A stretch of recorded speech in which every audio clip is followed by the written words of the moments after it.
Oui, tout à fait, merci. Oui, déjà, souhaiter la bienvenue à tous les participants, et puis aussi un participant spécial aujourd'hui, monsieur Théo Miloche, qui est conseiller au cabinet de monsieur Kadijo Monnier, qui est membre du gouvernement de Nouvelle-Calédonie, en charge de la transition écologique. Hier, nous avons vu dans la session la cartographie des acteurs. Aujourd'hui, on parle plus des stratégies de collaboration. Et c'est en ce sens que monsieur Miloche est venu nous rejoindre aujourd'hui à cette session pour nous faire part de l'expérience de la Nouvelle-Calédonie dans sa démarche d'élaboration d'une stratégie d'adaptation au changement climatique. Voilà, bienvenue monsieur Miloche et bienvenue à tous. Merci, en effet, bienvenue Monsieur Miloche, bienvenue à tous et merci en tout cas de votre disponibilité pour partager, votre expérience. On a hâte de vous écouter tout à l'heure. Alors donc la session du jour, elle est dédiée aux stratégies pour renforcer les collaborations et en particulier elle porte sur les mécanismes de coordination pour le partage d'informations, la distribution, des responsabilités et la mise en place de partenariats, toujours pour intégrer la résilience et l'adaptation dans les politiques, publiques et sectorielles. Heu, alors je vais passer, rapidement sur, les objectifs, de l'ensemble des sessions que vous connaissez bien maintenant. Sur l'objectif de la session du jour, l'idée c'est, alors on garde encore une fois la présentation de l'outil, pour la dernière session. On fait un peu de teasing tout au long des sessions, mais c'est promis, la prochaine session, la dernière, on sera amené à vous présenter l'outil. Étant donné qu'on souhaitait aujourd'hui laisser la place, à une mise en exercice et à une contribution, de votre part sur des Miro comme, vous l'avez expérimenté, hier. Et donc les objectifs de la session du jour, hem, vous le savez, hein, puisque vous l'expérimentez, dans vos postes, au quotidien, c'est que la particularité, des politiques, d'adaptation, souvent elles sont apparentées à tort ou à raison à des politiques environnementales. Et ces politiques environnementales, ces politiques d'adaptation et de résilience, elles sont, finalement assez fragmentées puisqu'elles doivent se raccrocher, collaborer, mobiliser de nombreux ministères, de nombreux services. Et donc la question que l'on pose aujourd'hui, c'est, de vous permettre en fait d'identifier les mécanismes qui permettent de coordonner, ces différents services, d'être dans un partage de la compréhension, mais aussi de la responsabilité en matière, d'action. Et de pouvoir en fait vous partager un certain nombre de retours d'expérience, de différentes configurations, de différentes situations, de par, des territoires, insulaires, mais pas que, puisque c'est vraiment une question qui se pose à l'ensemble, vous vous souvenez, hein, de ce terme des parties, qui, ont signé l'accord de Paris. Donc en gros, là où une politique d'adaptation, se pose, la question, de la coordination et donc différents mécanismes, on le verra, ont été, déployés. Donc voilà pour l'objectif de la session du jour et comme je vous le disais, toujours notre petite introduction pour qu'on se comprenne, entre nous, une introduction au concept, à ce que nous racontent, les scientifiques, qui suivent, différentes, configurations de par le monde. Qu'est-ce qu'on peut en apprendre? Heu, Nous avons sollicité donc, monsieur Miloche, pour, présenter, les mécanismes de coordination et puis toutes les initiatives, qui ont été prises, par, le gouvernement. Et puis, un temps assez conséquent de mise en pratique, donc on n'oublie pas, les questions qu'on n'a pas traitées hier, on les a réinjectées, vous allez le voir dans l'exercice proposé, de ce jour. Alors, première partie, donc, il s'agit d'essayer de bien avoir en tête, quels sont les mécanismes, de coordination. Donc, la question qu'on va se poser, c'est pour, déployer une trajectoire, d'adaptation, il va falloir assurer la collaboration entre différents acteurs, mais aussi entre différents services, entre des acteurs de nature, différente et qui évoluent aussi à des échelles, de responsabilité, différentes. Donc comment on coordonne tout ça entre ces niveaux de gouvernement, des organisations communautaires, des ONG, des chambres consulaires, des chercheurs, des médias, de secteur privé. Donc tous ces acteurs, que nous avons pu identifier, hier, à travers, les exercices, ces acteurs ont un prisme chacun différent, avec des entrées différentes, sur la résilience, une compréhension parfois différente de la résilience. Donc ça, c'est une première problématique, qui se pose, dans ces questions de coordination. Et puis l'autre question, c'est le partage de la responsabilité, de l'action, du reporting. Et donc, comme on l'a vu, sur les sessions précédentes, ces questions, sont, à chaque fois à retravailler, et à clarifier et à donner de la lisibilité sur, la responsabilité, qui rapporte, et qui, met en œuvre.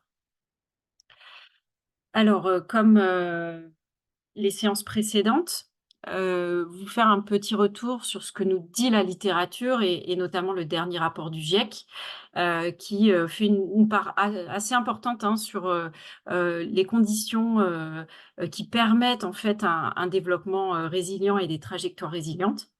Alors ce que nous dit, ce 6e rapport du GIEC, c'est que, la mise en œuvre, d'options d'adaptation dépend, de l'efficacité des processus de gouvernance. Donc ça, je pense qu'on en a déjà parlé. Et en fait, à travers, de nombreuses situations qui ont été, analysées à travers le monde, il a été identifié que la vulnérabilité au changement climatique, elle est plus élevée dans les endroits où la gouvernance pose problème. Donc je pense que c'est quelque chose qui est important, à retenir, que c'est pas la particularité, de territoires, d'outre-mer, mais c'est bien, une problématique qui traverse l'ensemble des territoires, l'ensemble, des, pays, qui s'engagent dans la résilience climatique. Autre point qui est relevé, par, le GIEC, c'est que, quand on a des cadres institutionnels, des politiques et des instruments qui fixent des objectifs clairs en matière d'adaptation, en matière de résilience, et qui définissent des responsabilités et des engagements. Donc, quelle est l'ambition en fait, derrière, ces actions d'adaptation? Et bah, tout ça, ça permet, de soutenir, d'accompagner et de mieux déployer en fait les options d'adaptation.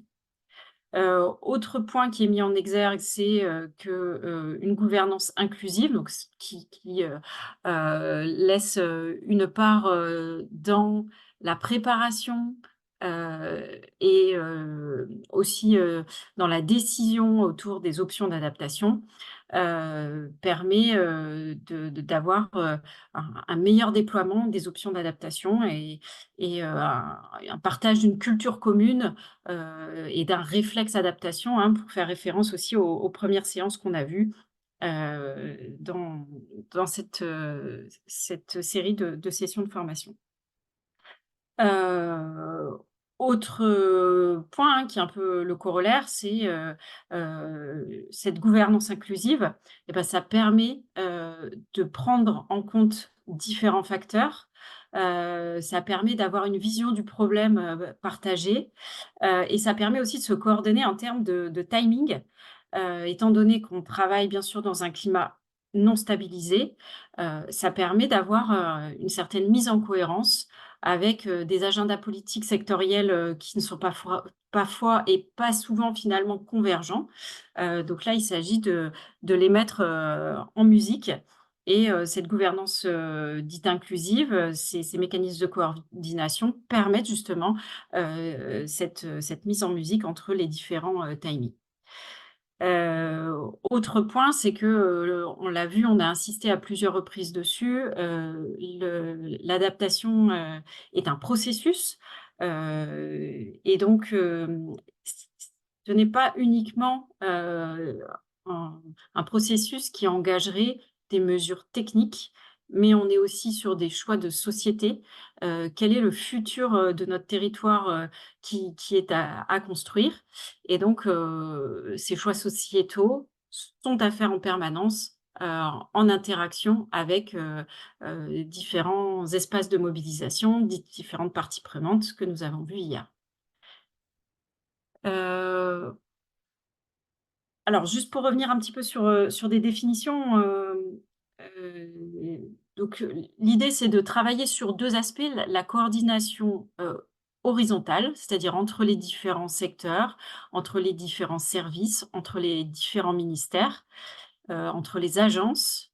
Et puis sur, la coordination verticale, donc là on est sur différents niveaux, de gouvernement, au niveau national, régional, local, communautaire.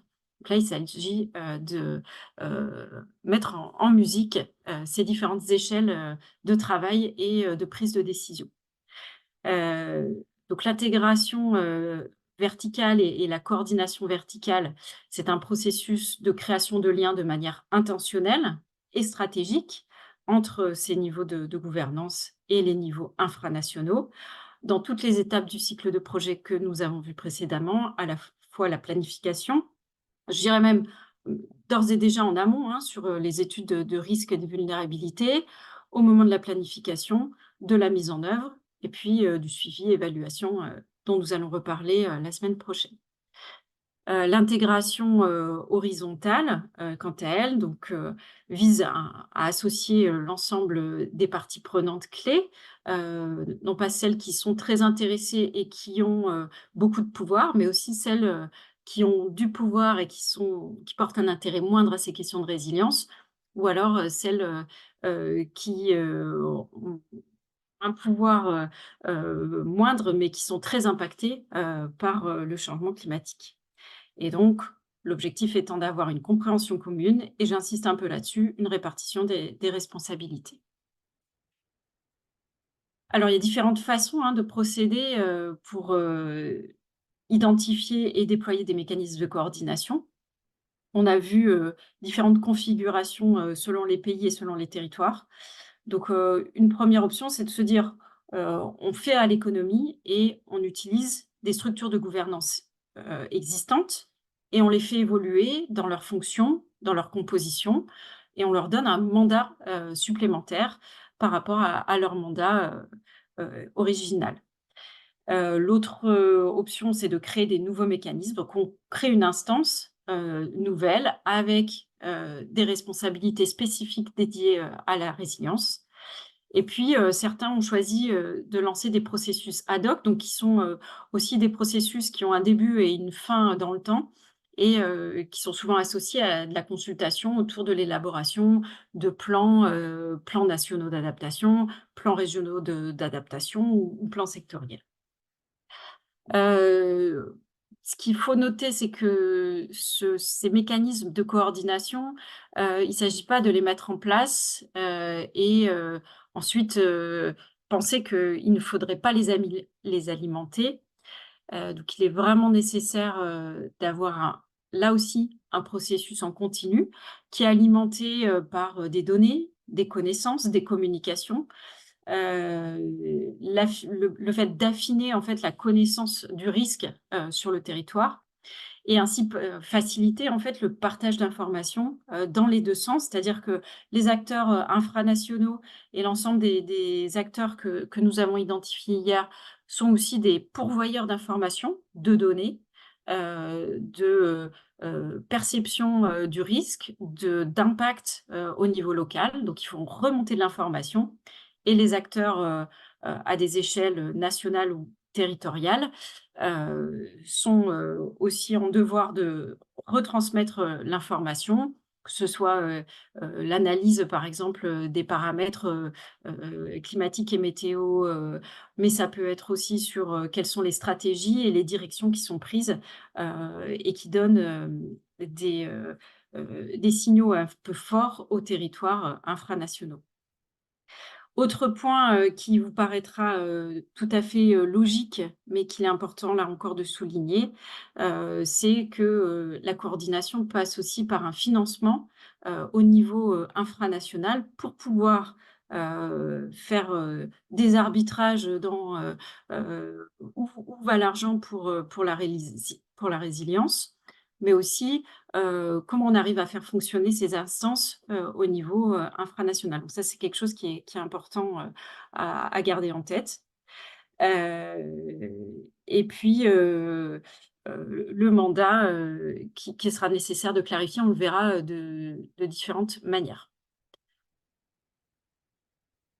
Alors les fenêtres d'opportunité, donc j'en ai parlé tout à l'heure, pour, instaurer ces mécanismes de coordination et les définir.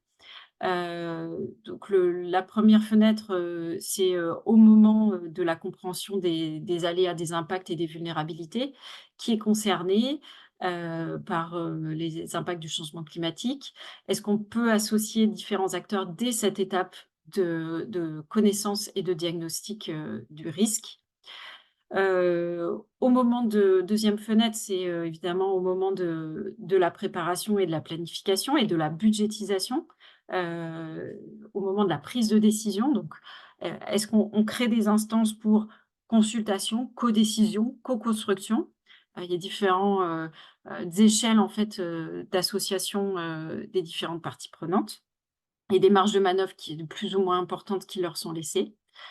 Heu et puis, parce que souvent on a pu voir en fait, dans des démarches, de plans, qu'ils soient nationaux ou locaux, de résilience et d'adaptation, on a on ceux qui sont pilotes de ces démarches, associent une diversité de parties prenantes au moment du diagnostic, puis au moment de la planification et puis souvent, on a vu souvent, ces mécanismes, de coordination un peu s'étioler, et on voudrait insister là sur le fait que, justement l'intégration de la résilience dans la planification et notamment la planification sectorielle nécessite d'être alimentée en continu et donc de maintenir en vie ces mécanismes de coordination, y compris jusqu'au au reporting et au suivi évaluation qui, là encore nécessite, que de nombreuses instances fournissent, et entités fournissent des données. Alors un petit schéma ici, pour, vous partager les différents, types de mécanismes, de coordination, que ce soit verticaux ou horizontaux que nous avons pu identifier ou que les travaux scientifiques, en sciences sociales, identifient. Donc, qu'on a pu répartir sur 2 axes. Un premier axe qui va, de mécanismes très formalisés, très institutionnalisés, jusqu'à des mécanismes, plutôt informels ou en tout cas non institutionnalisés. Et le deuxième axe, il s'agit de les classer entre des mécanismes très spécifiques liés à des plans sectoriels, on y reviendra, et puis à l'autre bout, des mécanismes qui sont, très inclusifs et où la participation joue finalement comme un espace, de régulation. Donc sur ces 2 axes, on a, soit, des documents, des actes, juridiques, réglementaires et administratifs en bleu, et puis on a, en vert plutôt des instances et des entités. Donc si je reprends, vers, les mécanismes les plus formalisés, un certain nombre de territoires ont posé des lois climat, des Climate Act pour les anglophones, qui instaure un partage de qui est le pilote de la résilience, qui en est responsable du reporting et quelles sont les obligations des différents ministères ou des différents services en la matière. Donc ça, c'est le plus formalisé, c'est évidemment ce qui clarifie le plus et qui a le plus de force dans l'implémentation et le déploiement de ces mécanismes. On peut aussi trouver, dans une formalisation, un peu moindre, et en tout cas, une institutionnalisation un peu moindre, heu, les plans, donc les plans, nationaux, d'adaptation, à différentes échelles, ou des plans beaucoup plus spécifiques, les plans sectoriels qui font que les acteurs vont s'aligner en fait derrière un objectif commun. Autre, type de pratique, on a ce qu'on appelle le budget tagging. Donc en gros, c'est identifier, dans les budgets, ce qui relève, de la résilience et de l'adaptation. Donc il y a eu des démarches, des expérimentations, sur certains territoires en la matière, à l'échelle plutôt locale.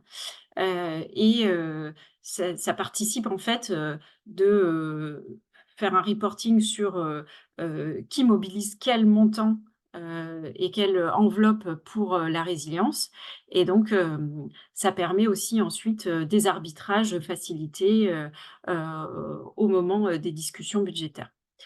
Heu, En termes de comités, donc on peut avoir, des comités, interministériels, interservices, et cetera ou des comités, nationaux pour l'adaptation ou dans des formats, avec des initiatives plus ad hoc dont on ne connaît pas la pérennité, de ce type d'instance, ce sont, les forums climat. Donc il y a un moment fort, de déclinaison, d'un plan ou d'une politique auquel on associe un forum qui souvent, encore une fois, est assez peu pérennisé.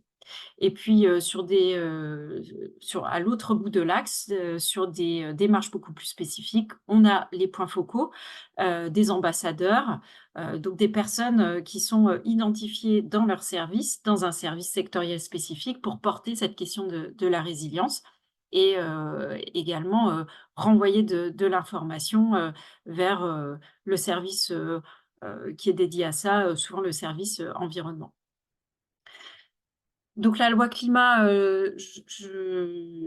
j'en ai parlé, donc elle permet de clarifier, et de désigner explicitement une responsabilité pour, l'établissement, la revue, la validation des planifications climat. Heu, on peut aussi trouver, heu dans ces lois climat, parfois un peu d'incertitude ou un manque de lisibilité, si ce n'est de l'incertitude et donc certains ont pu y adosser des mécanismes, qui clarifient la mise en œuvre, à savoir, décrets d'application, ce genre de pratiques administratives. Les documents plan national d'adaptation, j'en ai parlé.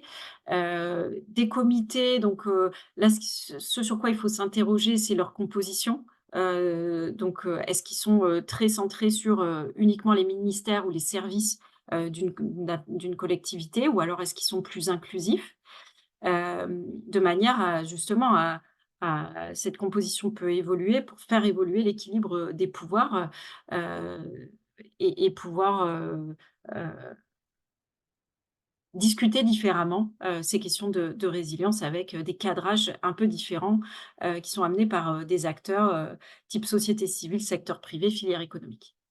La question qui 2e question qu'il faut se poser, c'est ces comités qui soient interministériels ou type comités nationaux, changement climatique ou comités régionaux changement climatique. Quelles sont ces fonctions? Quel est le mandat, qui est confié à ce type d'instance?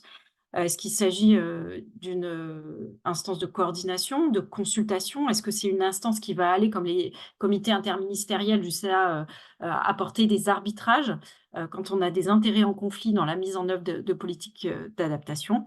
Donc là, c'est encore une fois, la le curseur, est à positionner, dans l'ensemble de ces possibilités de fonctions. Pareil, de même pour, les comités régionaux ou locaux, où la question là, supplémentaire, c'est, est-ce que le lien entre les autres échelles, c'est-à-dire si on a un comité local, est-ce que, au niveau, national, territorial, on a un lien entre ces comités-là? Et encore une fois, quelle est la fonction spécifique? Heu, donc je crois que j'ai pas mal balayé, les différents éléments qu'il y a sur cette slide. Juste, je pense qu'il y a dans les différents, dispositifs qui existent, donc on voit souvent, des comités interministériels, des comités interservices. Une task force est un petit peu moins formalisée et on peut aussi trouver, des, mécanismes plus opérationnels tels que des plateformes.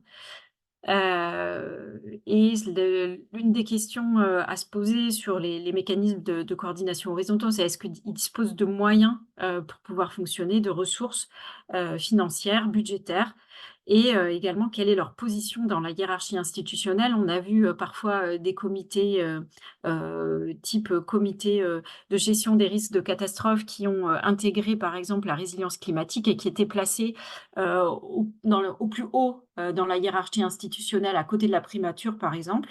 Et donc là, ça donne, une force, et une force de frappe assez importante à ce type de comité. En revanche, si on est sur un comité plus consultatif et plus éloigné du préfet ou de la primature, on a un pouvoir de cette instance qui est moindre. Juste pour rappel, hein, dans le screening que nous avons conduit sur les 25 territoires du programme Green Overseas, donc il y avait quelques éléments que je souhaitais vous rappeler. Donc le premier, c'est que souvent, heu, les mécanismes de coordination qui se traduisent dans des plans transverses avec des ambitions affichées, émanent beaucoup des métropoles et des gouvernements centraux. Donc on a pu identifier ça, au Royaume-Uni, ou en France, on avait parlé, en métropole du plan national d'adaptation en cours d'élaboration.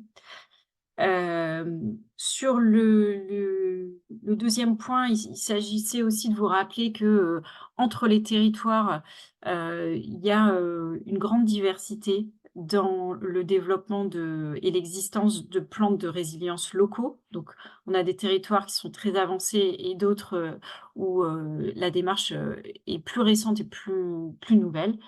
On avait, mis en exergue l'exemple de Montserrat avec, une population, somme toute, peu nombreuse et des challenges, économiques, territoriaux, d'organisation, assez importants, après, une éruption volcanique là dans les années 90.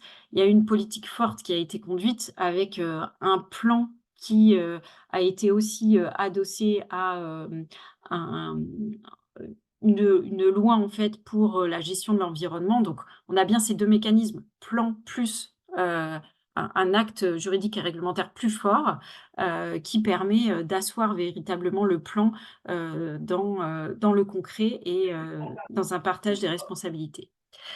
En revanche, ce qu'on a noté, c'est que sur l'ensemble des 25 territoires, hein, en Caraïbes, TAF, vos territoires, territoires, dans l'Atlantique, il y a très peu de territoires qui ont développé des mécanismes qui permettent une responsabilisation à la donc quelles sont les entités qui sont responsables de l'action et les instances qui sont responsables du reporting. Donc ça, je trouve que c'était un point intéressant, à vous rappeler. On a identifié aussi, des mécanismes type comité de pilotage.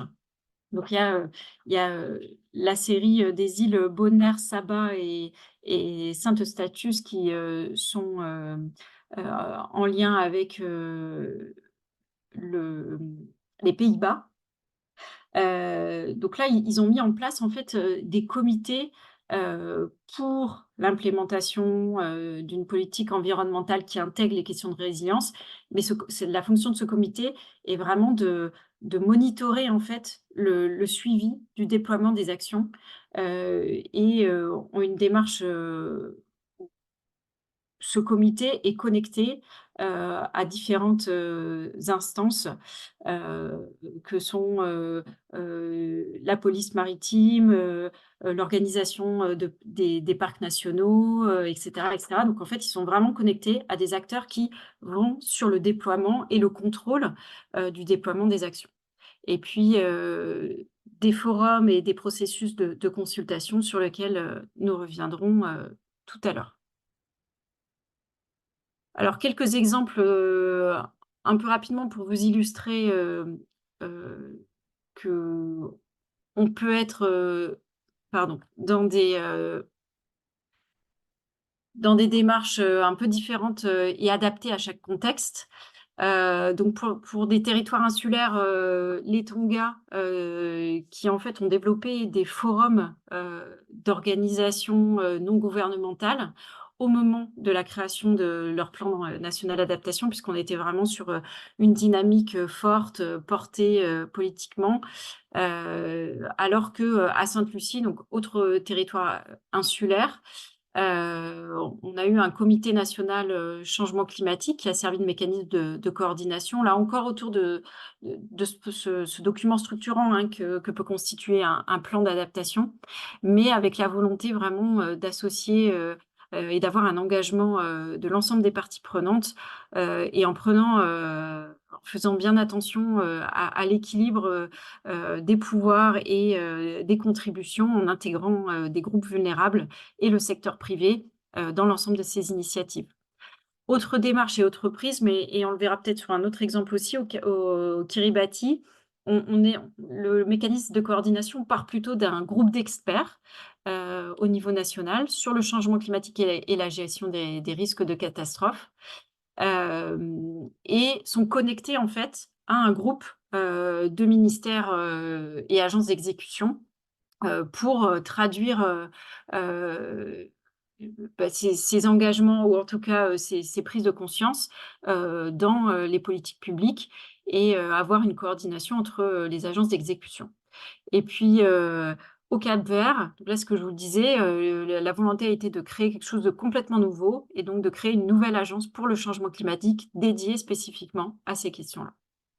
Voilà, sur quelques exemples. Je te passe la parole, Laetitia, pour continuer. Ouais, merci Sandrine. Tu peux passer à la slide suivante, parfait. Du coup, on voulait continuer sur cette série d'exemples à vous fournir pour continuer à vous montrer que quand on parle de mécanismes de coordination, il y a bien une diversité de mécanismes et de processus qui sont possibles de mettre en place. Et un exemple qui nous a semblé particulièrement intéressant à vous présenter aujourd'hui, c'est celui en Dominique, donc dans les Caraïbes. Un exemple d'une agence qui a été créée donc, en 2017 à la suite de l'ouragan Maria, qui a complètement dévasté l'île. Et à partir de cette catastrophe, en fait, a été décidé de manière conjointe par les différents services et ministères de l'île de mettre en place cette agence pour la résilience climatique, une agence exécutive qui serait vraiment en charge de coordonner l'action pour la reconstruction de l'île et notamment de travailler à l'élaboration d'un plan de résilience et de reconstruction pour l'île. L'idée, c'était donc de créer cette agence avec, comme je vais le montrer après, une vraie volonté de faire de l'inter-service, donc avec des représentants des différents secteurs, et de travailler en interne à partir de ses propres capacités au développement de ce plan de résilience et de reconstruction. C'est-à-dire qu'ils ont voulu vraiment travailler à partir de leur propre contexte, de leur propre connaissance des vulnérabilités de leur territoire, des communautés de leur territoire, et identifier les options d'adaptation, les axes de renforcement qui auraient du sens par rapport à ce contexte-là, sans intervention extérieure, que ce soit par exemple l'intervention de bureaux d'études, de consultants, d'organisations internationales qui viendraient les aider techniquement à écrire. Ils ont vraiment voulu composer eux-mêmes cette stratégie-là. Et c'est le CREAD qui a coordonné et piloté ce travail.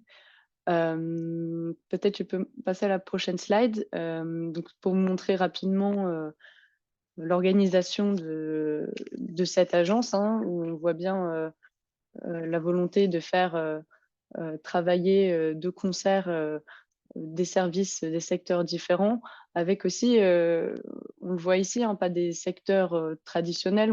On a des représentants des secteurs agricoles, des secteurs économiques, des entreprises privées, mais également des pôles qui vont être en charge des questions de la transmission du savoir, de l'information, un pôle qui se concentre sur la question de transformation organisationnelle des systèmes, la question de la communication aussi autour de ce plan. Il y avait vraiment la volonté d'embarquer en fait toutes les communautés au travers de la rédaction de ce plan pour aller concrétiser cette vision commune, hein. Donc il y avait quand même aussi un fort positionnement de la Dominique à ce moment-là, même vis-à-vis des communautés internationales, avec l'ambition affichée de devenir la nation la plus résiliente au monde, en se basant sur ce plan et cette vision commune. Voilà, pour décrire rapidement hein, l'organisation de cette agence qui se concentre autour de 3 fonctions essentielles. Donc, la première, la question de la réflexion, de la planification, l'accompagnement, donc comme je disais, et le pilotage pour le développement de ce plan de résilience et de reconstruction. Également, un rôle de leadership dans l'action, donc pas seulement pour la planification, mais également pour l'accompagnement technique, ensuite à la mise en œuvre des options, de reconstruction et d'adaptation qui auront été, identifiées.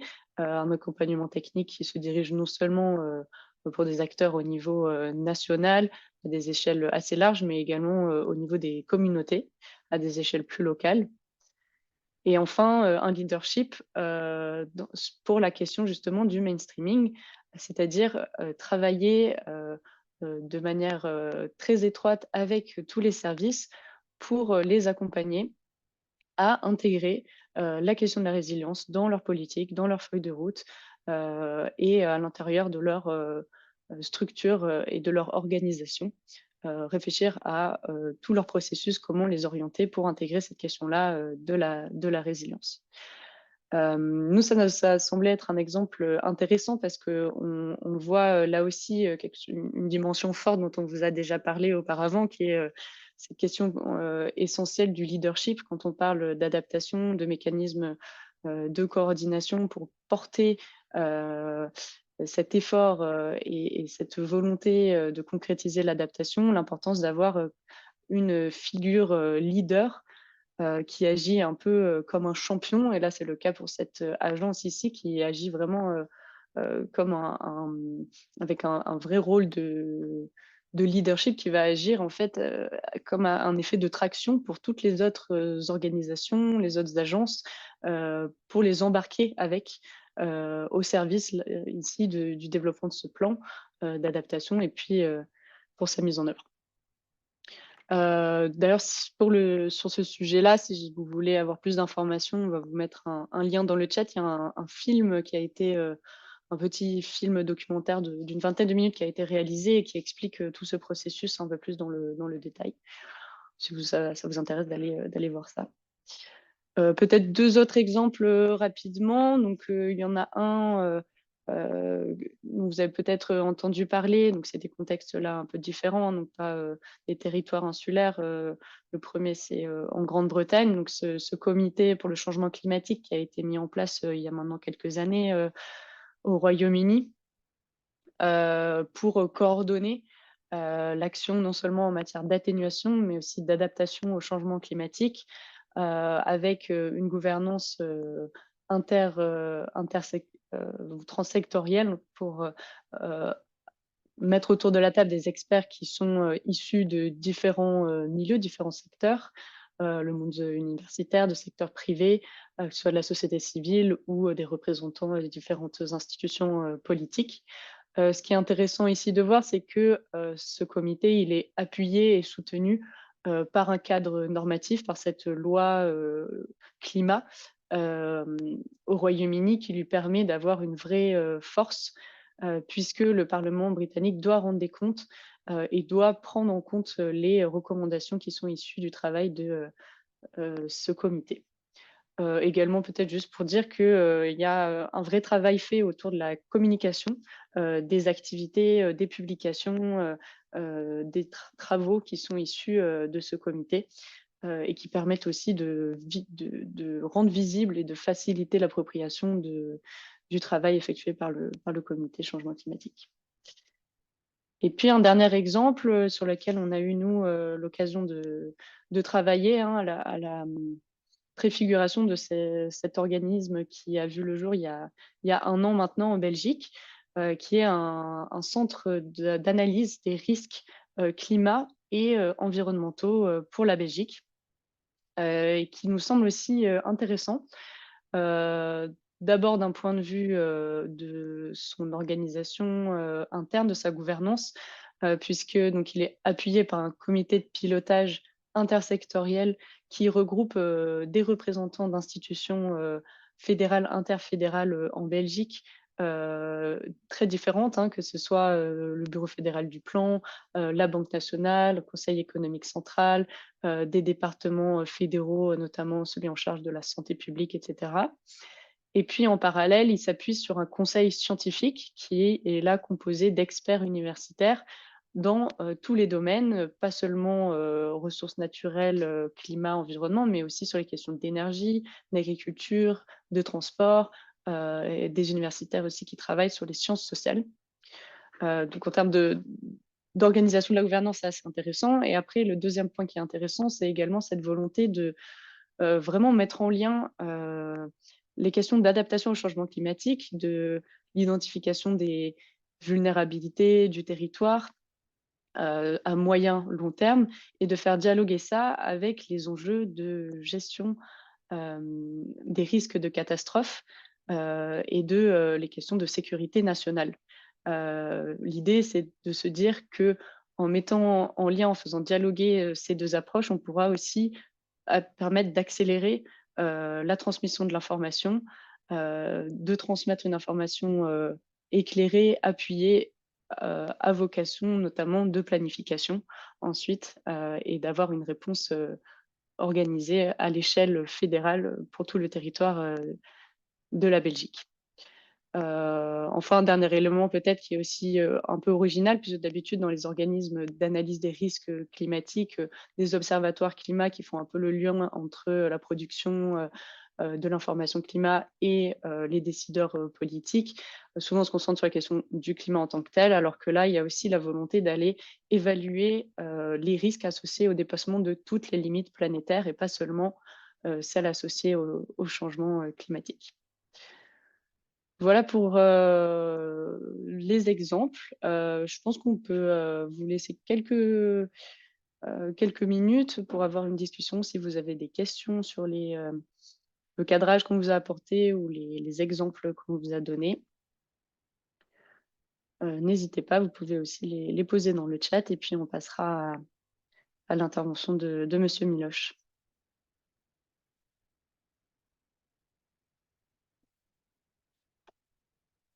Alors, je vois une question dans le chat de Laura. Est-ce que vous pensez qu'il est important, nécessaire d'institutionnaliser les instances, par exemple le comité, task force, etc., et les formaliser dans le cadre réglementaire?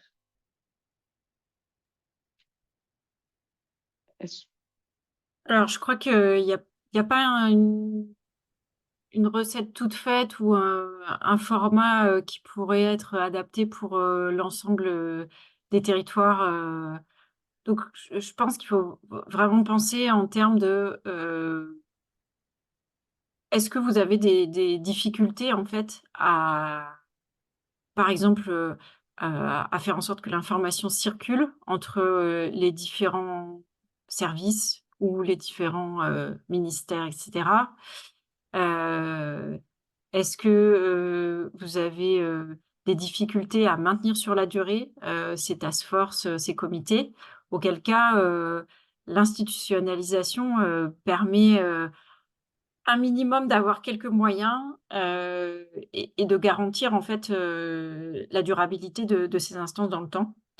Donc ça, c'est une première réponse que je vous ferai. C'est vrai que plus on est vers du formalisé, on est sur une force de frappe minimum garantie, même si évidemment ce n'est pas une garantie complètement, comment dire, absolue de la permanence et du bon fonctionnement de ces task force ou de ces comités. L'autre point sur lequel on a souhaité insister régulièrement au cours de ces sessions, c'est la question du leadership, quoi. Et qui dit leadership, on pense souvent en termes d'hommes ou de femmes qui sont à la tête et qui portent en fait le sujet à l'agenda, y compris à l'agenda politique, qui arrivent à mettre en fait haut sur l'agenda, haut sur la pile en fait de décisions, d'arbitrage, ces questions de résilience. Mais je crois qu'il y a aussi en termes de leadership, on a beaucoup vu moi sur les territoires sur lesquels j'ai travaillé, très souvent, le changement climatique, la résilience est portée par soit un service, soit un ministère si on est au niveau national environnement, qui, on le sait, sont souvent des ministères ou des services qui sont un peu plus faibles par rapport à d'autres ministères relatifs à des ministères de l'économie et donc quand ça fonctionnait bien, soit il y avait une alliance assez forte ou en tout cas une collaboration assez étroite avec le ministère de l'économie et des finances, donc les services économiques et financiers, si on est au sein d'une collectivité. Et puis, l'autre mécanisme qui était assez porteur, c'était à minima d'avoir un lien assez fort avec quelqu'un qui était haut placé dans la hiérarchie institutionnelle. Donc, par exemple, un comité ou une task force qui n'était pas forcément institutionnalisé. En revanche, le leader de cette ou le pilote de cette task force ou de ce comité était en lien assez étroit avec le cabinet euh, de la primature ou ça peut être du préfet ou autre. Donc, on peut avoir d'autres types de mécanismes. Et encore une fois, l'idée, c'est vraiment de regarder sur votre territoire qu'est-ce qui pose problème. Alors, une autre question mais merci Laura pour votre question, de Baptiste Sureau. En complément de la question précédente, est-il possible de nous indiquer ou partager des exemples de territoires avec des lois climat pertinentes pour asseoir juridiquement les plans d'atténuation et adaptation? Alors, oui, on pourra vous partager ça. En fait, il y a un travail qui a été fait, alors c'est plutôt au niveau national. J'ai plus en tête exactement s'il y a des territoires insulaires dans les territoires concernés, mais c'est fort probable. Et en fait, il y a un travail qui a été fait par la Banque mondiale pour mettre en exergue quels sont les points clés à intégrer dans une loi climat. Euh, Puisque, encore une fois, au niveau national, au niveau des partis qui avaient signé l'accord de Paris, se poser la question comment ils font pour développer une loi climat. Donc, moi, personnellement, je ne suis pas juriste, mais j'ai trouvé que ce document était particulièrement intéressant. Et par contre, je l'ai trouvé que en anglais, je ne l'ai pas trouvé en français. Donc, on pourra vous le partager. Je le note en tout cas.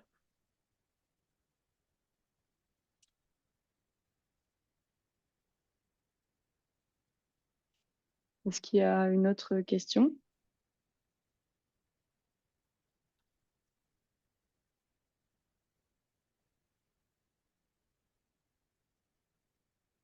Dans ce cas, je propose qu'on passe à la suite. On a souhaité aussi avoir aujourd'hui l'intervention d'un représentant d'un territoire où il se passe en ce moment même une initiative qu'on a trouvée assez intéressante pour illustrer ce dont on vient de vous parler. Alors, je sais qu'il y a pas mal de représentants aussi du territoire calédonien avec nous aujourd'hui. Mais ce sera l'occasion de peut-être apporter vos propres compléments si vous avez pu participer au Forum calédonien du changement climatique. Et puis également pour les autres territoires, l'occasion de se mettre au courant de cette initiative qui est en cours. Donc, merci beaucoup d'avoir accepté d'intervenir pour partager votre retour d'expérience. Et puis, je vous laisse vous présenter et puis peut-être partager votre présentation. On pourra nous-mêmes partager les slides, on les a intégrés dans notre présentation. Super, bonjour à toutes et tous, merci beaucoup pour l'introduction. Donc effectivement, l'idée, c'est de revenir sur le Forum calédonien du changement climatique qui a eu lieu la semaine dernière. Alors effectivement, je vois que dans les participants au webinaire, il y a plusieurs personnes qui étaient présentes, donc ça permettra de faire une petite redite. Euh, Si vous voulez bien, on peut passer du coup à la première slide.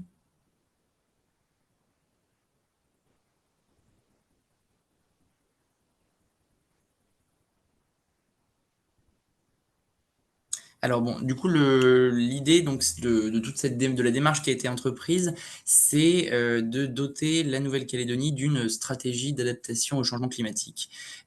Sur les constats, bon, je pense que je vais pas forcément m'étendre énormément dessus, vu que c'est un sujet qui a déjà été balayé par avant, mais on a à la fois un contexte mondial de réchauffement climatique qui impose une action de plus en plus urgente, un contexte pacifique, a fortiori, où certains de ces impacts se font ressentir avec de plus en plus de force, et je pense notamment à l'élévation du niveau de la mer, à l'érosion côtière, qui est une des manifestations les plus visibles de l'élévation des températures. Et justement, en Nouvelle-Calédonie, toute une batterie d'impacts et donc les risques associés à une réaction, que ce soit sur l'élève de la mer, que ce soit justement, on en parlait avant, l'érosion côtière, les problématiques plus naturelles avec les incendies et les blanchiments de coraux, les sécheresses qui vont s'intensifier, les inondations les précipitations qui peuvent être plus intenses, les cyclones, même si c'est pas encore totalement démontré, qui peuvent aussi subir des variations, notamment avec l'évolution des températures atmosphériques et de la température de l'eau. Donc on a tout un tas de problématiques qui sont du coup qui touchent directement la Nouvelle-Calédonie, et un contexte pacifique aussi, où on a une réponse des différentes îles et territoires du Pacifique pour mettre en place des plans d'action, des mesures pour lutter face à ce dérèglement climatique, et en particulier avec ce qui va nous intéresser après, la variable de l'adaptation. Donc si on peut passer à la slide suivante.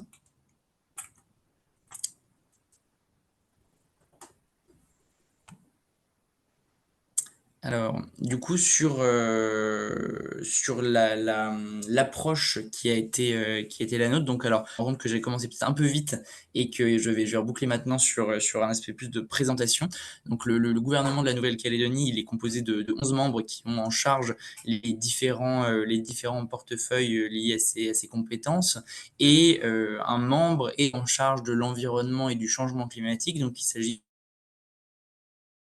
Rémi Cathy-Monnier, que vous voyez apparaître sur quelques-unes des photos ici.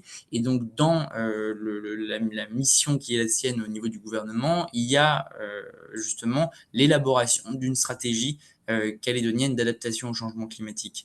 D'un point de vue terrain, nous, l'approche vis-à-vis de ce sujet, elle est passée au début essentiellement via la problématique de l'érosion côtière dont je parlais tout à l'heure, parce qu'il y a plusieurs sites, plusieurs localités emblématiques en Calédonie qui sont particulièrement touchées par ce phénomène, qui nécessairement du coup crée des interactions, un dialogue pour trouver des solutions à court et à long terme. Et donc vous avez ici en visuel quelques-uns des exemples, donc notamment je pense sur l'île d'Ouvéa, où là il y a une érosion qui est particulièrement marquée sur l'une des côtes, où vraiment la plage est rabotée par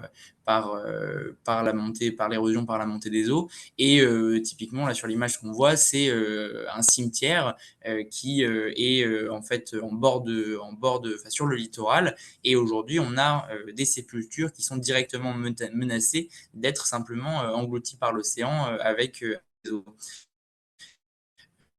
Vous avez aussi l'exemple de Touo, où là, à nouveau, on a nous, des données sur l'évolution du littoral qui se compte en mètres sur les dernières années, et au point que typiquement, il y a la première maison calédonienne qui s'est affaissée sur la plage, comme on le voit sur l'image de ces fondations. Et donc aujourd'hui, il y a ce témoignage direct et très visible des impacts concrets que peut avoir l'érosion côtière. Et c'est d'ailleurs un des lieux qui avait été choisi par le président de la République pour constater directement l'impact de ces problématiques.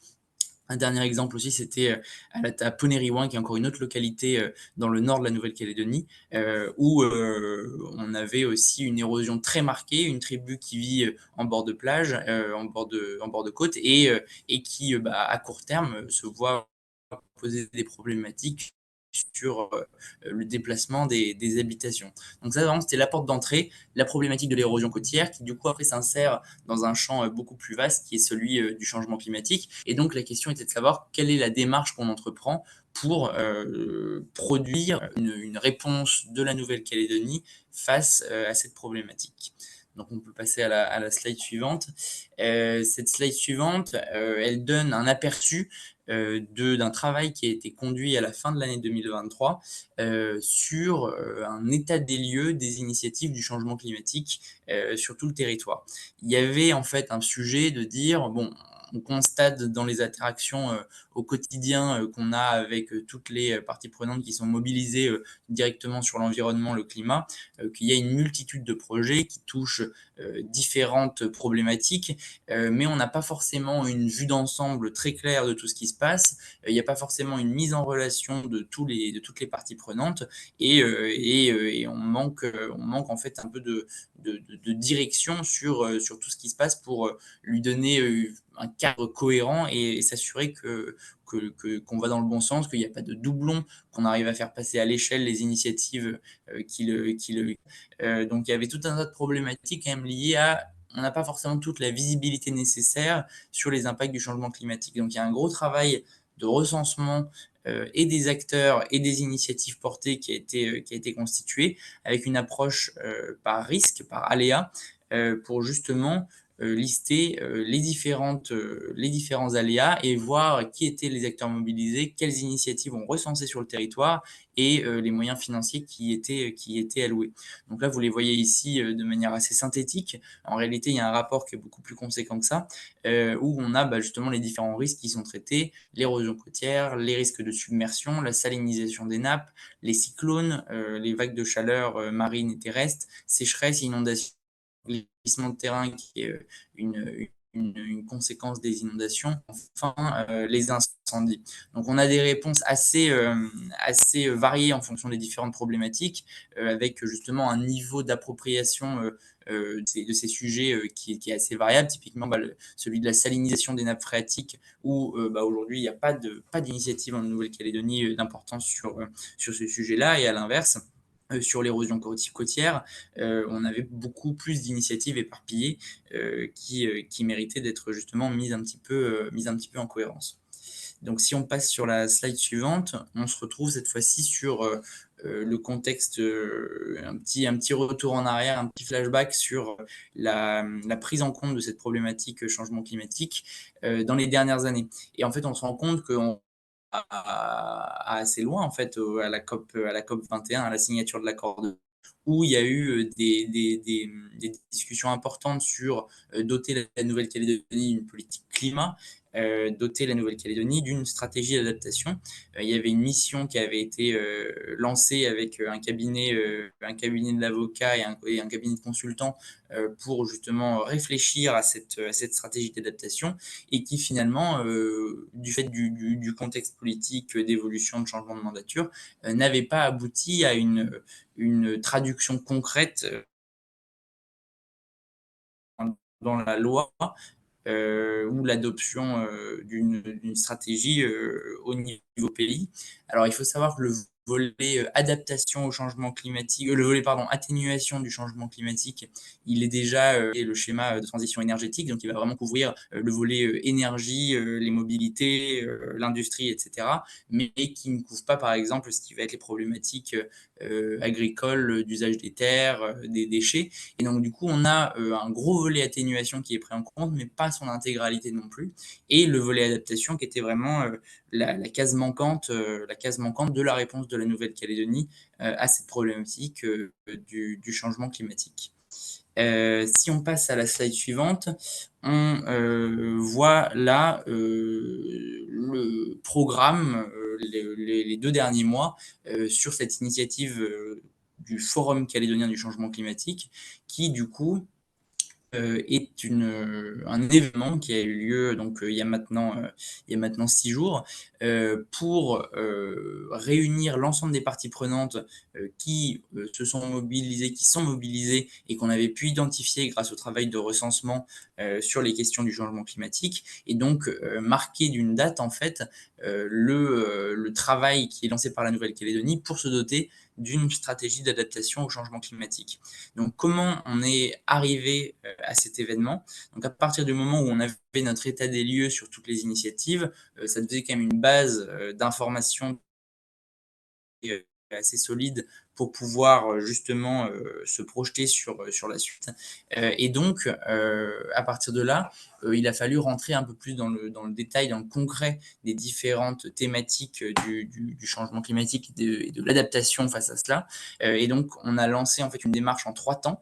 Le premier temps, ça a été des ateliers en ligne, donc sur lesquels on reviendra un petit peu juste après, sur un outil qui s'appelle Klaxoon, qui permettait en fait, dans un format très ouvert, très collaboratif, à toutes les personnes qui pouvaient s'inscrire, qui souhaitaient s'inscrire, de faire remonter leurs idées, leurs contributions sur différentes thématiques que je détaillerai après également. Cette première phase d'ateliers en ligne, elle a ensuite été complétée par des ateliers en présentiel avec des groupes de travail plus réduits, plus experts, là où la première partie était vraiment ouverte à tout un chacun pour justement faire le tri dans ce qui avait été, ou plutôt synthétiser ce qui avait été produit d'ateliers en ligne et de concertation, ce qui nous a permis justement, thématique par thématique, d'avoir des synthèses qui du coup forment un socle assez important pour justement élaborer la stratégie d'adaptation. Et donc, ces ateliers en présentiel, ils se sont terminés la semaine dernière également. Et à l'issue, on a eu donc le Forum calédonien du changement climatique, qui était l'événement, la partie événementielle, on va dire, de cette méthode, où le gouvernement de la Nouvelle-Calédonie a pris date, déjà pour remercier l'ensemble des contributeurs qui étaient nombreux. On était dans une salle d'un local qui s'appelle l'Origine Cinéma, donc une salle de 400 places qui était remplie pour cette journée dédiée au changement climatique. Donc c'était vraiment un grand plaisir de voir que la démarche, toute la méthode avait été suivie à partir des ateliers en ligne, puis les ateliers en présentiel, et enfin lors du forum en lui-même, par justement beaucoup de gens qui venaient d'horizons assez différents, que ce soit des institutions, des associations, du monde économique. On avait vraiment un grand panel, et donc la capacité quand même à mobiliser assez largement sur cette question-là. Alors, si on passe à la slide suivante, on permet de voir les différentes thématiques qui ont été traitées dans les ateliers en ligne, puis les ateliers en présentiel, et qui serviront pour l'élaboration de la stratégie d'adaptation. Donc, on retrouve d'abord une première catégorie, on va dire, d'ateliers qu'on a appelés les ateliers systémiques, qui sont des ateliers plutôt transversaux, où on a travaillé d'abord sur la question de la donnée, comment faire en sorte que les données sur l'évolution du climat, sur les impacts du changement climatique soient disponibles, soient partageables, soient mobilisables, et servent vraiment la décision publique et privée pour justement s'adapter face au changement climatique. Il y avait un deuxième atelier sur le triangle d'action entre les institutions, les entreprises, les citoyens. Vous l'avez évoqué dans la première partie du webinaire, il y a un sujet justement sur la gouvernance, comment finalement, on peut se doter d'un plan, mais si on n'a pas les moyens de le mettre en œuvre, et les processus de décision qui sont associés, ça peut rapidement poser problème. Un troisième atelier sur la mobilisation de la ressource financière, parce que forcément l'adaptation au changement climatique, ça coûte de l'argent. Alors après, toujours en rappelant bien sûr que le coût de l'inaction sera supérieur à celui d'investissement dès aujourd'hui sur l'adaptation au changement climatique, mais malgré tout, il y a quand même les questions des ressources financières à mobiliser.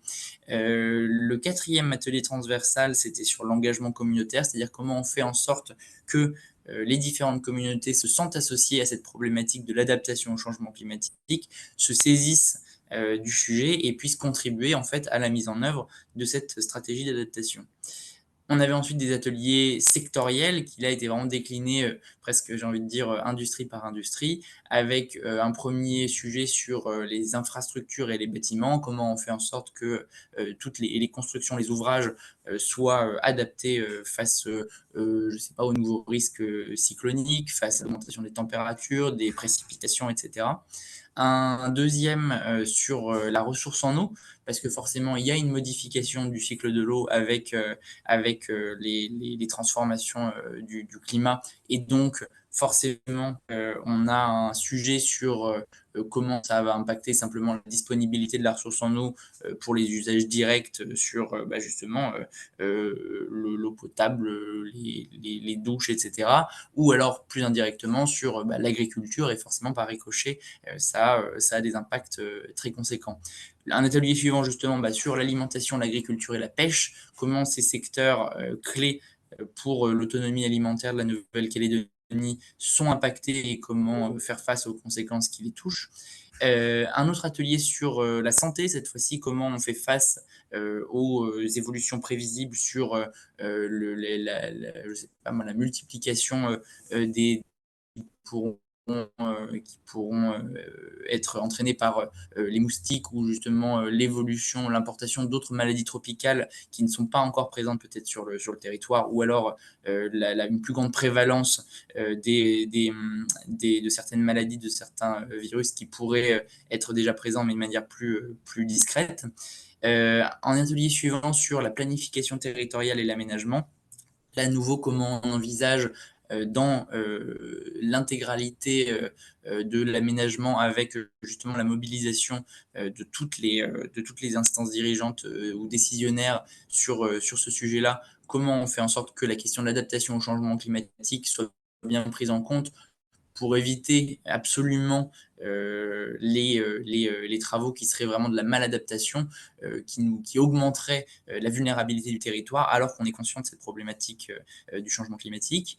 Un 10e atelier sur le tourisme, puisque c'est un secteur justement important en Nouvelle-Calédonie, et la question est comment on s'assure que ce secteur-là prend en compte la problématique et peut continuer à proposer justement une activité touristique à long terme en sachant justement faire face à la question notamment de la montée des eaux. On pense tout simplement à des installations touristiques hôtelières qui seraient trop proches du littoral. Il y a une question érosion qui va se poser très rapidement, et on avait justement un exemple très intéressant d'un hôtel qui s'appelle le Relais One Batch dans le nord de la Nouvelle-Calédonie, qui entreprend aujourd'hui un projet pour déplacer certains de ces bungalows qui sont trop proches du littoral parce que ils voient l'érosion gagner un petit peu de terrain chaque année, et donc il faut anticiper, et donc ce projet a été lancé.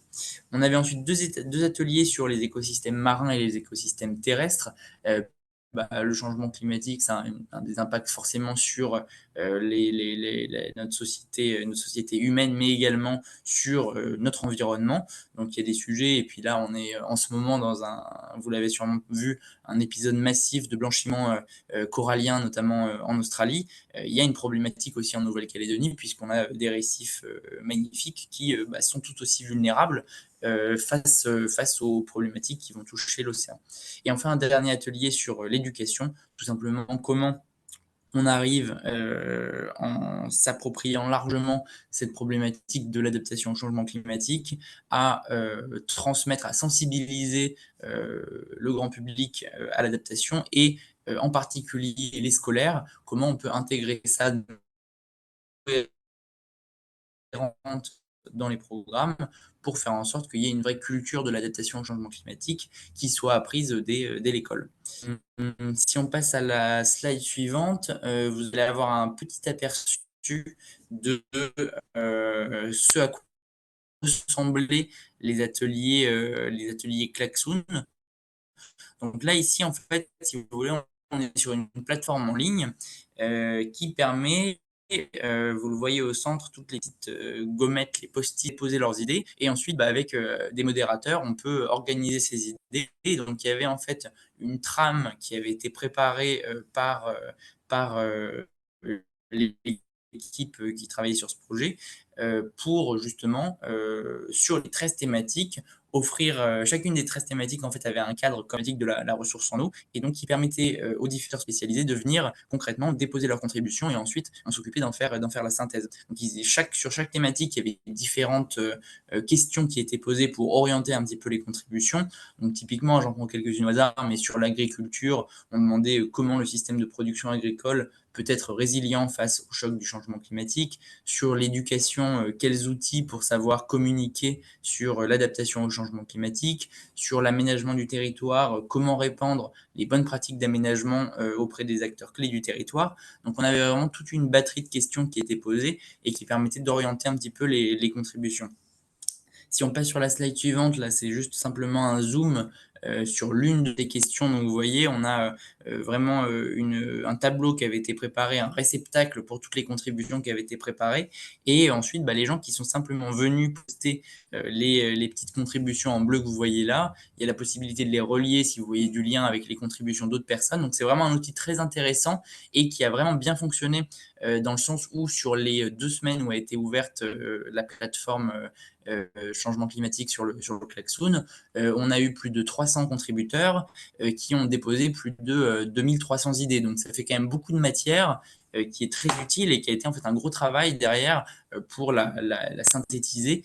Mais ça nous permet d'avoir vraiment on va dire des contributions qui élargissent aussi notre champ de vision sur la question de l'adaptation au changement climatique, parce qu'évidemment, on retrouve des choses qu'on connaît dedans, mais aussi des éléments qui avaient peut-être simplement échappé à la vigilance des services du gouvernement. Et donc, ça permet d'être sûr qu'on a l'intégralité, qu'on est exhaustif sur cette question d'adaptation. Si on passe à la diapo suivante, c'est simplement quelques photos pour montrer ce fameux forum calédonien du changement climatique, donc avec une journée en fait qui a été rythmée par une plénière le matin qui a permis justement de faire d'abord un point sur les impacts concrets de l'adaptation face au changement climatique en Nouvelle-Calédonie, pardon, les impacts concrets du changement climatique en Nouvelle-Calédonie, pas encore de l'adaptation, sur justement les risques physiques avec des données qui commencent à tomber grâce à un programme nommé CLIPSA et qui permet justement d'avoir des données de plus en plus fines sur les impacts en termes d'élévation des températures, les risques cycloniques, sur enfin, via un autre organisme sur l'élévation du niveau de la mer, sur l'érosion côtière. Donc on avait vraiment une partie vraiment présentation des données brutes, parce que même si on avait un public plutôt sensibilisé de personnes qui travaillent sur ces questions-là, ça permettait aussi de faire des nouvelles données. Et donc, on l'avait dit, la question de la donnée, elle est assez centrale dans la prise de décision publique et pour l'élaboration de la stratégie. Si on passe sur la slide suivante, voilà la suite qui nous attend. Donc le 18 avril dernier, c'était ce fameux forum. Maintenant, notre travail dans les prochains mois, ça va être sur la base de toutes les contributions d'élaborer la fameuse stratégie d'adaptation au changement climatique et enfin de la présenter devant le Congrès de la Nouvelle-Calédonie pour justement l'institutionnaliser et l'associer à un cadre de gouvernance qui permettra de porter en lien avec toutes les institutions compétentes le cadrage, les orientations, les actions qui auront été définies. Donc voilà la feuille de route qui nous attend là-dessus. Et ce qui est sûr, c'est que le forum en lui-même a permis vraiment de prendre date pour se projeter. Était une étape importante pour avancer sur cet agenda-là. Si on passe rapidement, donc ce sera la dernière slide qui montre en fait la gouvernance qui va être prévue sur ce qu'on appelle le comité calédonien du changement climatique. Donc c'est l'organe qui sera en charge de piloter la stratégie d'adaptation. Et donc il sera dans ce comité, il réunira toutes les institutions compétentes sur les problématiques environnement, changement climatique. Donc il y aura le gouvernement, il y aura le Congrès, le Sénat coutumier, les provinces, etc., les mairies, bref, toutes les institutions publiques compétentes seront ensuite épaulées par un comité scientifique, justement pour s'assurer que toutes les décisions qui sont prises sont éclairées par la science et par le meilleur état des connaissances que l'on a sur les impacts du changement climatique en Nouvelle-Calédonie et par des comités sectoriels, cette fois-ci plus tournés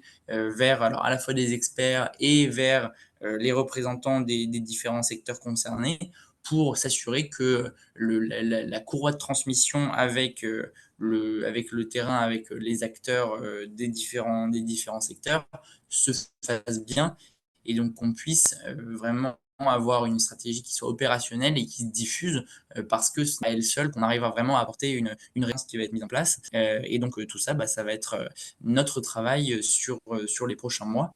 Et donc pour arriver avant la fin de la mandature avec un texte une stratégie qui aura été examinée et votée par le Congrès de la Nouvelle-Calédonie. Voilà, écoutez, merci beaucoup d'avoir écouté sur ce petite étude de cas calédonienne. Et puis, si vous avez des questions, n'hésitez pas, je suis là pour y répondre. Merci beaucoup pour cette présentation. Je pense que c'était très éclairant et félicitations aussi pour cette initiative. Il y a eu vraiment beaucoup d'efforts et ça a été bien pensé, j'ai l'impression, dans l'organisation de toutes les activités et l'organisation de l'implication de toutes les parties prenantes. Donc, ce sera aussi intéressant de voir ce que ça va donner par la suite. Un point que j'ai trouvé aussi intéressant, c'est que vous ayez pensé à mobiliser des outils collaboratifs de type Klaxoon, justement, pour permettre d'obtenir des contributions de manière assez large de multiples acteurs et j'imagine aussi de parties prenantes qui souvent auraient été plus difficiles à mobiliser et à impliquer dans ces processus de consultation. Je voulais peut-être poser une question sur justement ce travail de synthèse qui a été ensuite effectué à partir de ces contributions. Est-ce que du coup c'est quelque chose qui est encore en cours maintenant? Comment vous avez pu justement réussir à donner du sens à toutes ces contributions-là sans avoir forcément peut-être le contexte derrière les informations qui étaient transmises? Est-ce que ça a été un processus compliqué? Comment euh, concrètement ça s'est opérationnalisé au sein de votre équipe pour pouvoir aboutir à cette synthèse?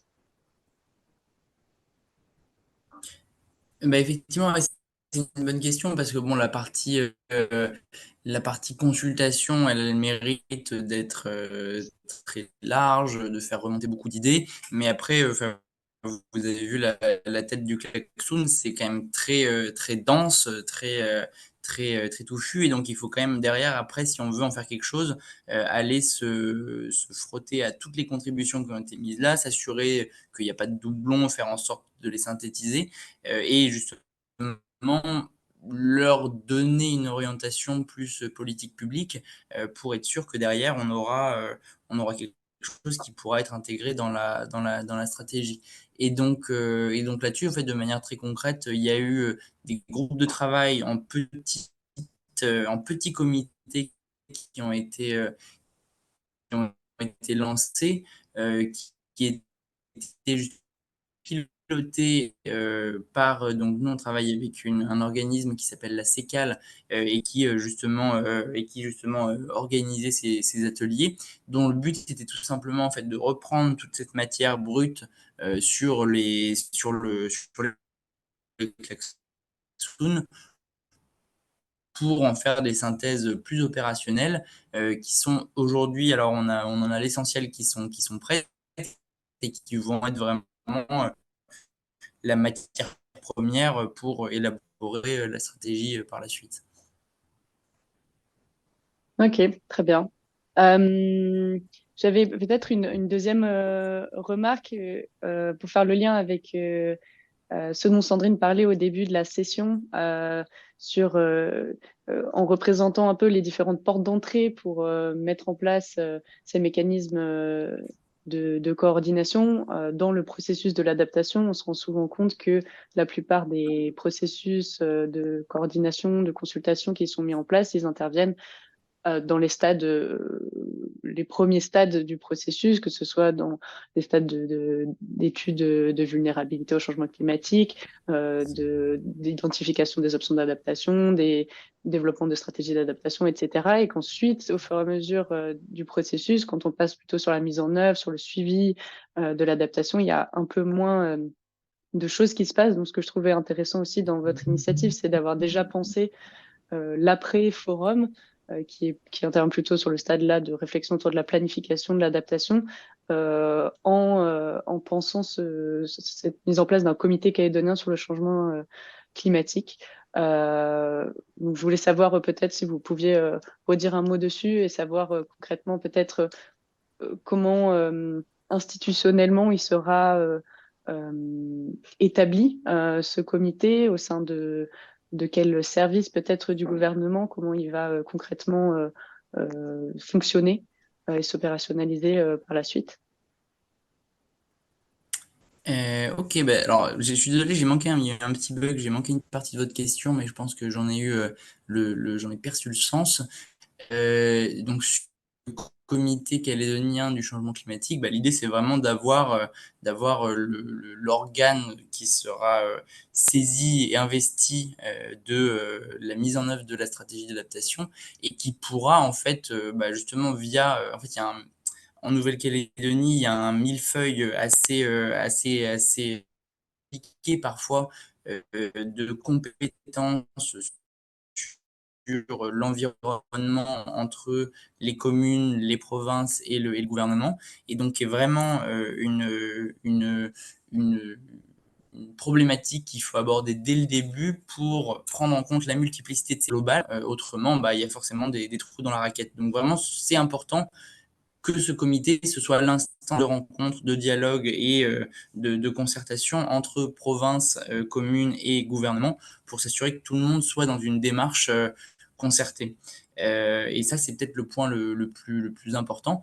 Et ensuite, sur la manière dont il se met en œuvre, en fait, c'est une logique qui est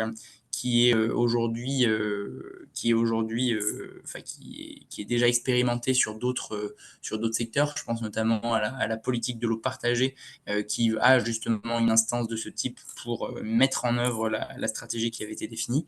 Mais donc du coup, c'est un organe qui est essentiel puisque derrière, c'est lui qui, au-delà des euh, évolutions politiques qui fait des changements de mandature, etc., qui va garantir la continuité et la mise en œuvre de la stratégie, quelles que soient les majorités qui se forment. Et donc, du coup, c'est une garantie qu'on se projette sur le long terme parce que par essence, la question de l'adaptation au changement climatique, c'est pas ça ne correspond pas à une mandature politique. C'est quelque chose qui est sur un temps beaucoup plus long. Et donc, on est obligé de se projeter pour au-delà, pour avoir quelque chose de cohérent. Et donc, du coup, bah, c'est à partir de là qu'on aura quelque chose. Et donc, le point de passage intéressant, ça va être la présentation de ce texte au Congrès, qui va vraiment lui donner une dimension autre et qui va l'institutionnaliser. Et donc, ça, c'est vraiment essentiel pour que derrière, on puisse s'en saisir sur le long terme. Super, merci beaucoup. Est-ce que quelqu'un aurait des questions ou des commentaires sur cette présentation? Je vais peut-être ouvrir la discussion à tout le monde.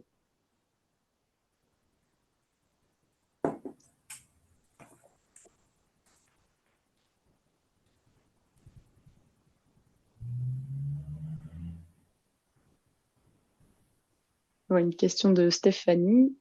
Allez-y, on vous écoute.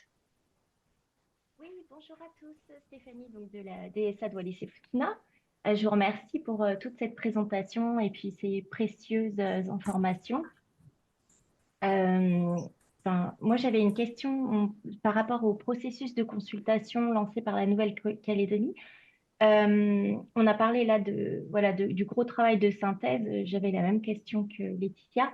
En revanche, j'aimerais aussi avoir une réponse à ma question suivante, c'est en termes de préparation de, de cette consultation, en fait, parce qu'on voit qu'elle a été efficace.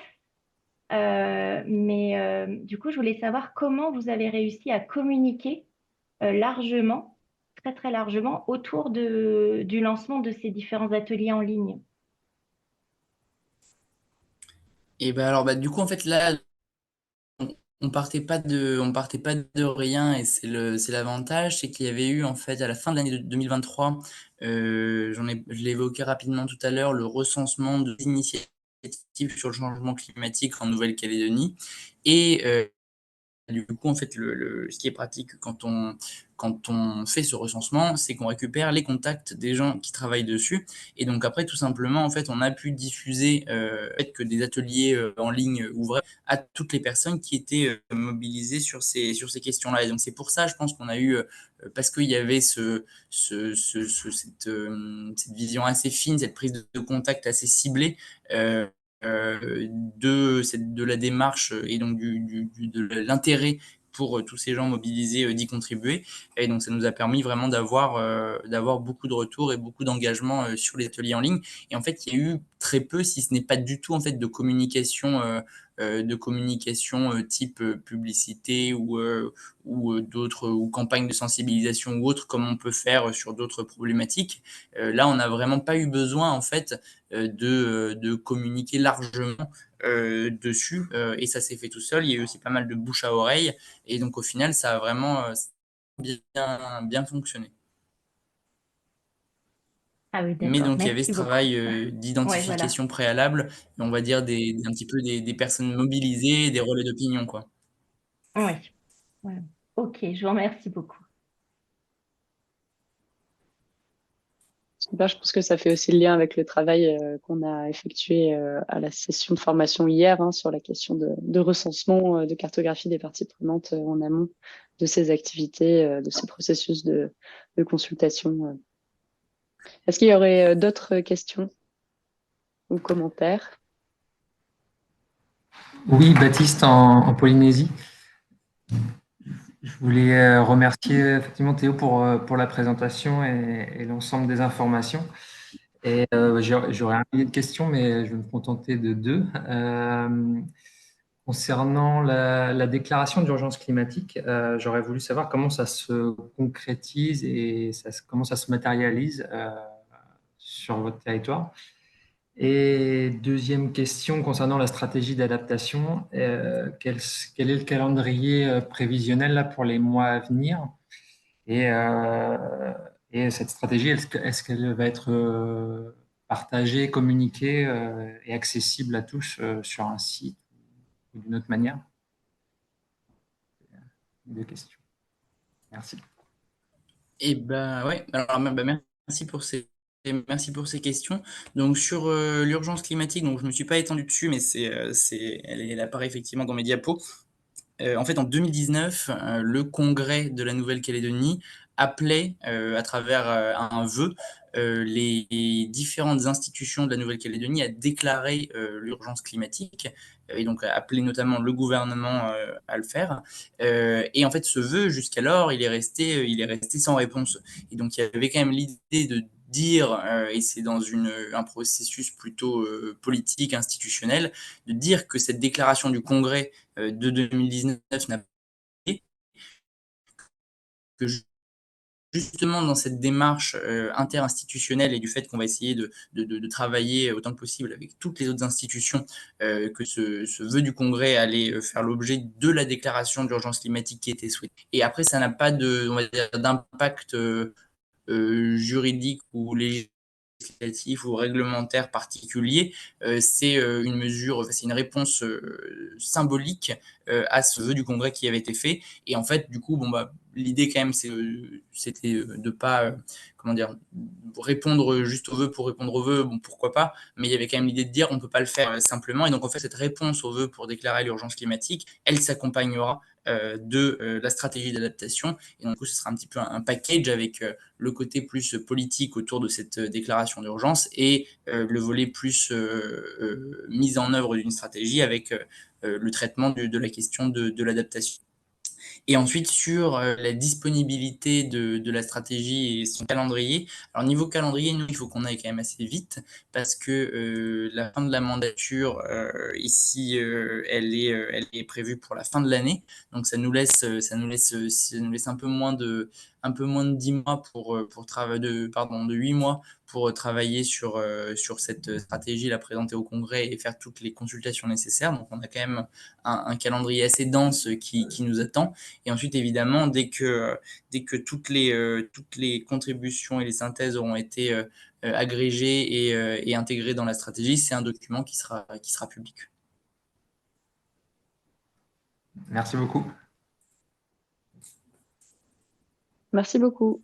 Je pense qu'on va devoir peut-être enchaîner sur la suite, mais peut-être pour vous demander un dernier mot de la fin, s'il y avait un conseil, une bonne pratique que vous pourriez transmettre aux autres territoires dans le cas où ils voudraient mettre en place une initiative un peu similaire, qu'est-ce que ce serait, ou bien un point de vigilance Bah, je pense que ouais, non, effectivement, c'est une bonne question parce que sur le papier, ça paraît de bien se dérouler, mais on aurait pu souffrir d'une mauvaise communication autour des intentions, d'un manque de participation, d'un manque d'engagement. Donc, il y a quand même des sujets là-dessus. Je pense que l'étape essentielle, en fait, et c'est pas la partie la plus visible de ce dont on a parlé à l'instant, étape préalable de vraiment recenser pour connaître dans le détail tout ce qui se passe vis-à-vis du changement climatique partout dans le territoire et la prise de contact en fait quasiment interpersonnelle avec toutes les personnes mobilisées là-dessus parce que on est plutôt un petit territoire que les initiatives mal mais il n'y en a pas suffisamment pour justifier de ne pas avoir un lien direct avec toutes les personnes qui travaillent dessus. Et donc, du coup, je pense que c'est vraiment important de faire ce temps de screening pour être sûr qu'on n'oublie personne. Et ensuite, derrière, d'engager les gens pour mettre en valeur ce qu'ils ont déjà effectué et offrir un cap clair avec une valeur ajoutée du gouvernement qui est de dire, bon, ben voilà, nous, on peut se proposer pour élaborer et mettre en œuvre une stratégie pays d'adaptation pour mettre en cohérence toutes ces initiatives et donc finalement chacun y en compte. Mais c'est un peu l'étape préalable nécessaire et je pense pas qu'il y aurait eu un aussi beau succès du forum si on n'avait pas eu justement ce long travail un petit peu de recherche, de recensement qui avait eu lieu avant. Super, bah, merci beaucoup. Merci à vous. Et puis, on vous souhaite beaucoup de réussite pour la suite de Merci. l'initiative et du forum, en tout cas. Je propose qu'on enchaîne du coup sur la dernière partie de cette session aujourd'hui. Alors, on voulait avoir un temps à nouveau un petit peu plus collaboratif de travail pour vous et de réflexion sur ces questions-là, des mécanismes de coordination. L'idée, c'est de retourner en deux groupes, donc pour faciliter les échanges et les discussions en utilisant l'outil Miro, donc un peu similaire à l'outil Clickzone utilisé par la Nouvelle-Calédonie pour le forum climat. On va vous mettre le lien dans le chat. Alors, je vais faire ça tout de suite. Ce que je vous propose, c'est au vu qu'il nous reste une vingtaine de minutes, je vous propose qu'on garde ces 20 minutes pour que vous puissiez contribuer sur le Miro et avec chacune d'entre nous. Et puis, on se garde le débriefing comme introduction de la prochaine session. Ouais, très bien. Et n'hésitez pas on laissera le Miro ouvert. N'hésitez pas, si vous avez des idées entre aujourd'hui et jeudi ou vendredi en fonction de votre localisation géographique. N'hésitez pas à compléter. Mais J'ai mis le lien du Miro dans le chat. Vous pouvez essayer de l'ouvrir. N'hésitez pas à nous faire signe maintenant, déjà, si vous avez du mal à y accéder. Normalement, c'est en accès libre, donc ça devrait ouvrir une page dans votre navigateur. Peut-être pour vous aider, pour celles et ceux qui n'ont jamais manipulé l'outil. Donc, l'idée, c'est que c'est un tableau collaboratif sur lequel vous pouvez vous déplacer avec votre souris, hein. Donc, si vous avez une souris, en faisant un clic droit, en maintenant le clic droit et en se déplaçant sur l'écran, vous pouvez ainsi naviguer. Peut-être si vous allez arriver d'abord sur la page, n'hésitez pas à dézoomer. Vous allez voir les différents éléments qui ont déjà été disposés sur le tableau. Et puis, on va se séparer donc en 2 groupes. Je vais lancer les breakout groups et on aura donc un groupe avec Sandrine et puis un second groupe avec moi-même.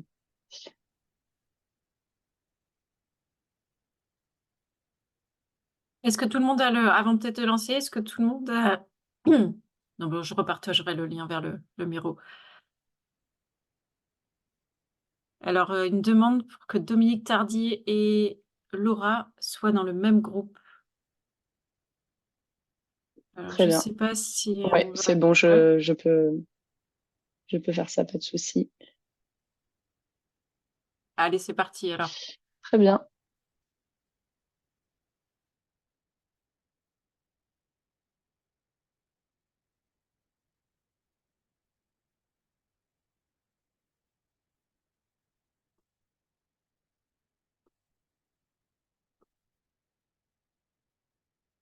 Voilà, bon, écoutez, en tout cas, je pense que les sous-groupes de notre côté ont été productifs. De même. Donc, il y avait encore 1 ou 2 personnes qui n'avaient pas mis leur dernier post-it là tout en bas. Donc, n'hésitez pas à l'enrichir là, vraiment 1 minute juste avant de basculer sur vos autres réunions ou occupations de la journée. Et puis, on vous donne rendez-vous donc jeudi ou vendredi, hein, en fonction de votre localisation, si je ne me trompe pas, mêmes horaires.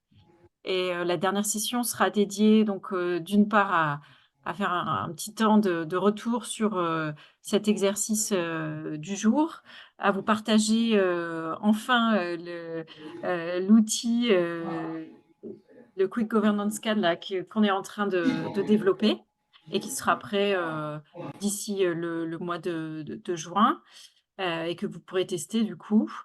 Et puis, partager encore une fois des outils, des méthodes sur le suivi, évaluation et un petit exercice qu'on essaiera de tenir assez court pour pouvoir rester dans le timing imparti à cette session. En tout cas, un grand merci pour vos différentes contributions.